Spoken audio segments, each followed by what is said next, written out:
Hi hello शुभ सायंकाळ. नमस्कार, मी वैशाली. स्वागत आहे तुमचं माझ्या एका नवीन मराठी यूट्यूब चॅनेलमध्ये, ज्याचं नाव आहे वैशाली वडनेरे ब्लॉग. तर आता सायंकाळचे 6:30 वाजले. मी सायंकाळची दिवाबत्ती वगैरे करून घेतली आणि आता सायंकाळीच आज व्हिडिओला सुरुवात केली. छान मस्त व्हिडिओ होणार आहे, तेव्हा व्हिडिओ स्किप न करता संपूर्ण बघा. तर आज देवघरापासूनच व्हिडिओची सुरुवात. आणि सायंकाळी मला आज साईबाबांच्या मंदिरात जायचं आहे. खूप दिवस झाले मी मंदिरात गेलीच नव्हती कधीची.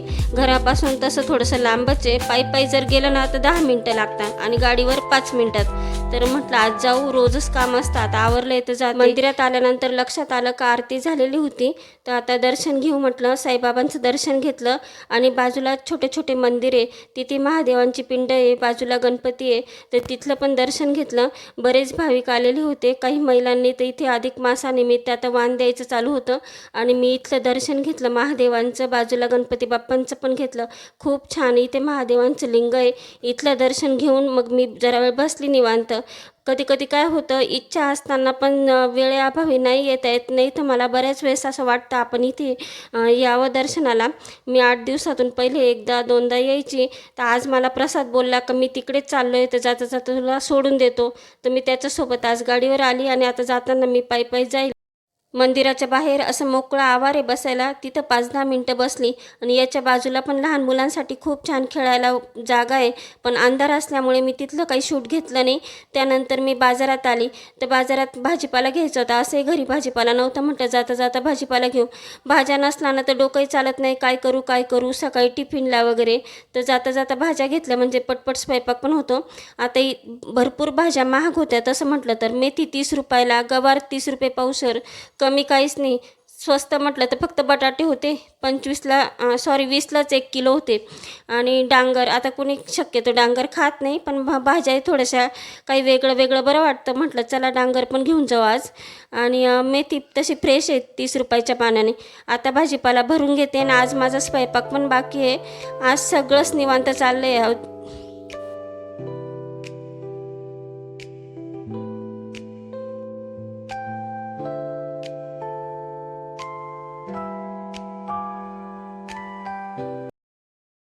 भाजीपाला भरून झाल्यानंतर लगेचच स्वयंपाकाला लागते. तर पटकन असा काय मेनू होईल, तर पटकन फोडणीचा भात आणि कढी होईल. तर चला मग आता लवकर स्वयंपाकाला लागते.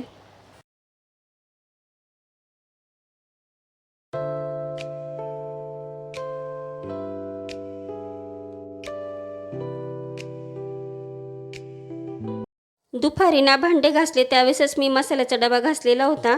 तर छान इकडं वाळलेला होता. म्हटलं आधी मसाल्याचा डबा भरू, कारण की सर्वात महत्त्वाचं काम किचनमध्ये म्हणजे मसाल्याचा डबा. तर किती जपून एक हाती जरी मसाल्याचा डबा वापरला ना तर थोडे का होईना मसाले लाल तिखट त्याच्यात पडूनच जाता घेताना, आणि तो 1 महिन्यात मसाल्याचा डबा जसा न तसा होतो. तर आज छान घासून घुसून क्लीन करून मस्त भरला. आता इकडे आज साक्षी आज लवकर आलेली होती. ती म्हणे तुझं काम चालू आहे तोपर्यंत मी इकडे मसाले भात करते, कढी करते. म्हटलं कर बाई, तेवढंच आज उशीरच झालेला आहे तर आवर. तर छान केलेला होता, मस्त टेस्टी. मसुरा भिजत घातलेल्या होत्या दुपारीच मी आणि अख्ख्या मसूर टाकले. सोयाबीन नव्हते, सोयाबीन संपलेलं होतं. थोडासा व्हेज बिर्याणी मसाला टाकला. साक्षीला स्वयंपाक येतो बऱ्यापैकी, छान करते सगळा स्वयंपाक.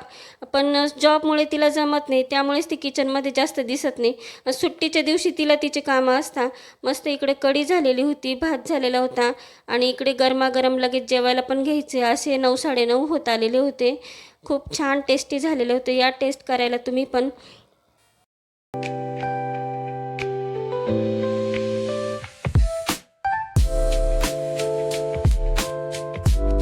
तर आता हा व्हिडिओ तुम्हाला दुसऱ्या दिवशीचा येतोय.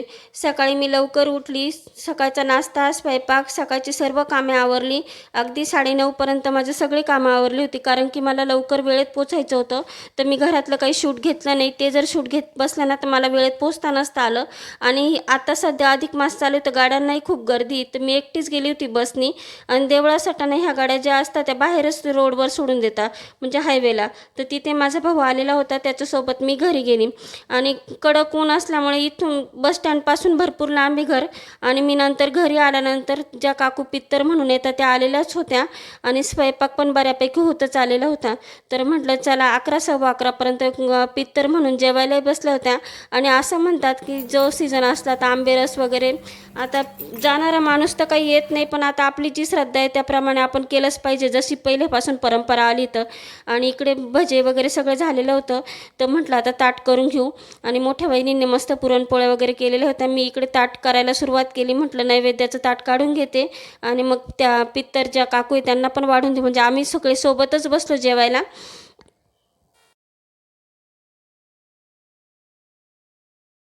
तर आज माईचा 3रा महिना. पहिल्या महिन्याला मी आली होती, त्यानंतर 2ऱ्या महिन्याला काही आम्ही आलो नाही, म्हणजे आम्ही तिघी बहिणी आलेलो नव्हतो.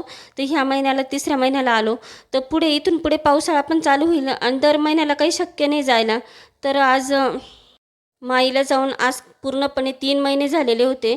तर माईची उणीव कायमच राहील. असं वाटत नाही का माई नाही आहे आपल्यामध्ये, असं वाटतं कुठेतरी घरात बाजूला बसलेली आहे. तिचं चालणं बोलणं हे सगळं डोळ्यापुढे फिरतं. कधी कधी तर असा भास होतो का माई आता आपल्याजवळ येईल, बाजूला उभी राहील. तर हे सगळं अशक्य आता. आणि पूर्ण घर जरी भरलेलं असलं तर माईची कमतरता ही नेहमीच राहील. त्या गोष्टीला आता काही इलाज नाही.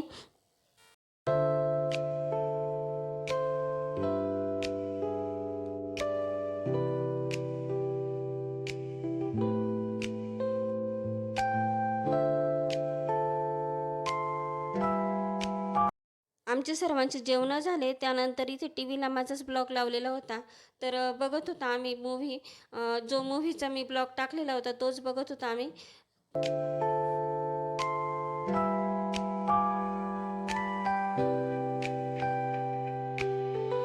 जरा वेळ आराम झाला, गप्पा झाल्या, त्यानंतर चहा पाणी झाला आणि घरी यायला निघालो. तर जवळपास 5:30 झालेले होते. ऊन कमी व्हायची वाट बघतो, पण ह्या उन्हाळ्यात कसलं ऊन कमी होतं 5:30ला. चांगलं 7 वाजेपर्यंत ऊन असतं आणि 7:30ला एकदमच अंधार पडून जातो. तेव्हा यायचं कधी, घरी स्वयंपाक कधी करायचा. त्यामुळेच म्हटलं 5:30 वाजले तरी निघा. आणि इथे महेश भेळ भत्ता लागला. तर इथे खूप छान, दरवेळेस मी भत्ता इथला घेतेच आणि आमच्याकडे आवडतं पण भत्ता आणि घरचा केलेला चिवडा. तर मी इथे भत्ता काढला, घरी आली फ्रेश झाली, भत्ता काढला, सर्वांनी भत्ता खाल्ला. त्यानंतर म्हटलं आज काही सर्वांना एवढी भूक नाही आहे, अशी भाजीपोळी म्हणजे करायची होती, पण मग सायंकाळचं थोडं हलकं फुलकंच बरं. तर मी फोडणीच्या शेवया केल्या आणि सगळं काम वगैरे आवरून झाल्यानंतर मला नागली पण आज धुवायची होती. नागली आणून ठेवलेली होती, 2-3 दिवस झाले. तर नागली पाण्यात घातली, छान 2-3 पाण्याने धुतली, कारण की नागलीमध्ये खडे पण भरपूर असतात. ती रोळून रोळून खडे काढले. तुम्ही म्हणाला आता परत नागली कशाला, मागे तर पापड झालेले होते. तर आता पापडांसाठी नाही तर घरी नाश्त्याला पीठ खाण्यासाठी ते नागली भिजत टाकली. 1.5 किलो नागली ही छान मस्त 2-3 पाण्याने धुतली आणि रोळून काढली. भरपूर खडे निघतात त्यामध्ये, त्यामुळेच म्हटलं स्वच्छ धुवून घेऊ. आणि नाश्त्याला पीठ आवडतं आमच्या इथे नागलीचं. आणि असं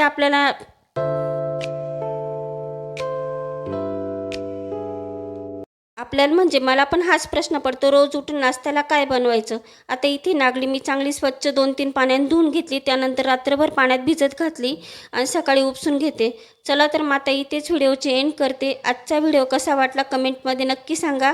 व्हिडिओ जर आवडलात एक लाईक करा, चॅनेलवर नवीन असल्यास सबस्क्राईब करा. पुन्हा छान अशा नवीन व्हिडिओमध्ये भेटू. तोपर्यंत तुम्हा सर्वांना बाय.